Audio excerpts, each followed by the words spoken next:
بسم اللہ الرحمن الرحیم۔ السلام علیکم۔ اردو مورل سٹوریز میں آپ سب دوستوں کو خوش آمدید۔ ایک دن شیر شاہ سوری کے سامنے ایک قتل کا مقدمہ پیش ہوا جس میں قاتل کا سراغ نہیں مل رہا تھا۔ یہ قتل اٹاوا کے کسی علاقے میں ہوا تھا۔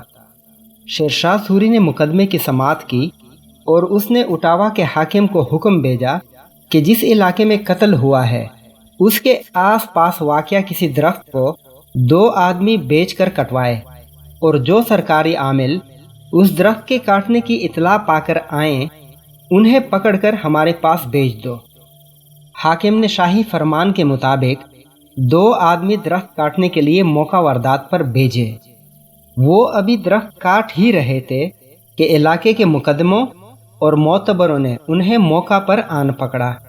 سادہ کپڑوں میں ملبوس اشخاص نے درخت کاٹنا چھوڑ دیا اور ان معتبروں کو پیش کیا گیا۔ بادشاہ نے ان سے دریافت کیا کہ تمہیں درخت کٹنے کی خبر تو ہو گئی، لیکن ایک انسان کی گردن کٹ گئی اور تم اس سے بے خبر رہے۔ میں اسے تسلیم کرنے کے لیے تیار نہیں۔ 3 دن کے اندر اندر قاتل کو پیش کرو، ورنہ سزا میں تم قتل کر دیے جاؤ گے۔ معتبروں کے جسم پر لرزہ طاری ہو گیا، اور تیسرے دن کا سورج ابھی طلوع بھی نہ ہوا تھا کہ قاتل شاہی دربار کے دروازے پر زنجیر و سلاسل میں جکڑے ہوئے حاضر تھے۔